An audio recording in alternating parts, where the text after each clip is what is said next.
మన్యం జిల్లా ఆంధ్రప్రదేశ్ రాష్ట్రం పాలకొండ నియోజకవర్గానికి చెందిన ముద్దు మాటలు చిన్నారి బోసినవ్వులు అల్లరిగా ఆనందంగా గడపాల్సిన 6 ఏళ్ల బాలుడు విధిరాతతో పోరాటం చేస్తున్నాడు. వింత వ్యాధితో బాధపడుతూ బాలుడు కష్టాన్ని చూసిన ఓర్వలేక బాలుడు తల్లిదండ్రులు రోధిస్తున్నారు. బాలుని బాగా చేసుకుని మురిసిపోవలసిన తల్లిదండ్రులు ఆర్థిక సాయం కోసం ఎదురు చూస్తున్నారు. శ్రీకాకుళం జిల్లా బూర్జా మండలం మర్రిపాడు గ్రామానికి చెందిన జంపా త్రినాథరావు గాయత్రిల కుమారుడు జంపా చైతన్య వయసు 6 సంవత్సరాలు. అల్లరిముద్దుగా పెంచుకున్న కుమారుడు విధిరాతతో అరుదుగా వచ్చే ఫోర్స్ ఎస్ఎస్పిఐ అనే వ్యాధితో గత 5 సంవత్సరాల నుండి బాధపడుతున్నాడు. బాలుని పరిశీలించిన వైద్యులు విశాఖపట్నం ఓమ్ని ఆర్కే వైద్యశాలకు తీసుకువెళ్లాల్సిందిగా సూచించారు. బాలుడు మాట్లాడడం లేదు, నడవడం లేదు, కూర్చోవడం లేదు, తినట్లేదు. వినిపించినా వినపడినట్లే ఉండి గుండె కొట్టుకుంటున్నాడని తల్లిదండ్రులు వాపోయారు. ఇదిలా ఉంటే పూర్తిగా వ్యాధి నయం చేయడానికి వీరి దీనస్థితిని తెలుసుకున్న మర్రిపాడు సచివాలయంలో మహిళా పోలీసుగా విధులు నిర్వహిస్తున్న కొరికాడ జయంతి, పంచాయత్ సెక్రటరీ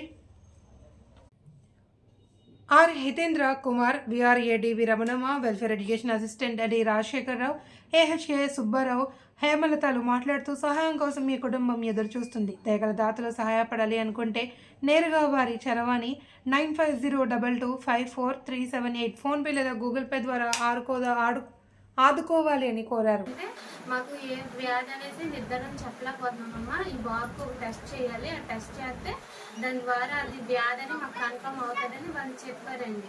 వాళ్ళు చెప్పిన తర్వాత బాబుకి వెన్నుపూస నుంచి వాటర్ తీసారండి. వాటర్ తీస్తే ఆ వాటర్ ఏమో దిగి అక్కడికి పంపించారు టెస్ట్కి పంపించిన తర్వాత మమ్మల్ని వెళ్ళిపోమన్నారు. మేము వచ్చిన తర్వాత వారం రోజులకి మళ్ళీ వాళ్ళే ఫోన్ చేశారు రమ్మని.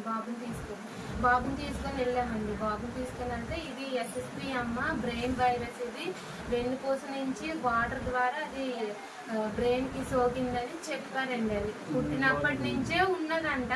అది చిన్నగా పెరుగుతూ బాబుకి ఇప్పుడు ఇలా తీసిందని చెప్పారండి. చెప్పిన తర్వాత వాళ్ళు చెప్పేశారు, మరి బాబు అయితే బతకడమ్మా, మీరు ఎంత ప్రయత్నించినా మెడిసిన్ ద్వారా కొన్నాళ్ళు బతుకుతాడు, మీరు ఇంకా బతకడానికి చెప్పేశారండి. మమ్మల్ని ఇంకా అక్కడికి రావద్దని కూడా చెప్పేశారు. కానీ మేము కొన్నేళ్ళు తిరిగామండి. బాబు మాకు కావాలనేసి బాగా పైన జ్వరం వచ్చినా వైజాగ్ తిరుగుతూనే ఉన్నామండి. కానీ వాళ్ళు ఏంటంటే లాస్ట్కి బాబుకి మాటలు రావడం కూడా ఆగిపోయింది. తినడం మానేశాడు, మాట్లాడడం మానేశాడు, నడవడం మానేశాడు, కూర్చోవడం మానేశాడు. ఇవన్నీ కూడా మాకు తేడా అనిపించి ఒకసారి మళ్ళీ వైజాగ్ వెళ్తే వాళ్ళేమో లాస్ట్ స్టేజ్ వస్తాడండి బాబు, ఇంకా బతికడు బాబు, ఇంక ఇక్కడ ఉంచేయండి అనేసి అన్నారండి. ఇంకా మాకు మనసు ఒప్పగా బాబు ఉంటే మాతో ఉంటాడు, లేదంటే లేదనేసి మేము తీసుకొచ్చేసాము.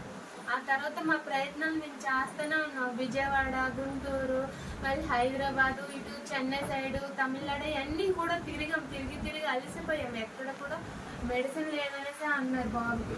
కానీ లాస్ట్లో మా చెల్లి అంటే హోమియోపతి అక్క నువ్వేం ఏడవకు, మెడిసిన్ ఉంది అనేసి అంటే హోమియోపతి వాళ్ళకి ఫోన్ చేస్తే వాళ్ళు రమ్మని అపాయింట్మెంట్ ఇచ్చారండి.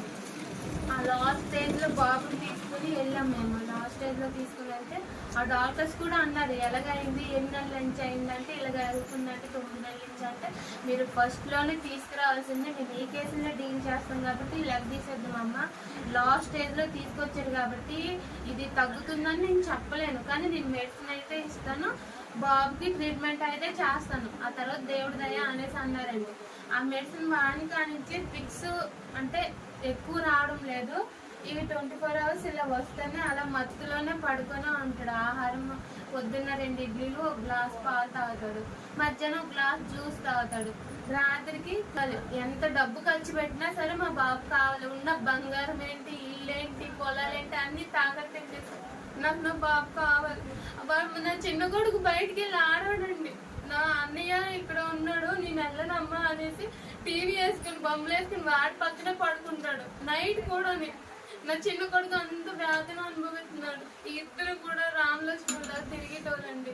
ఆ సైకిల్ కూడా 1 నెల అయింది ఆ సైకిల్ కొని, ఆ సైకిల్ కూడా అలాగే మూల పడిపోయింది.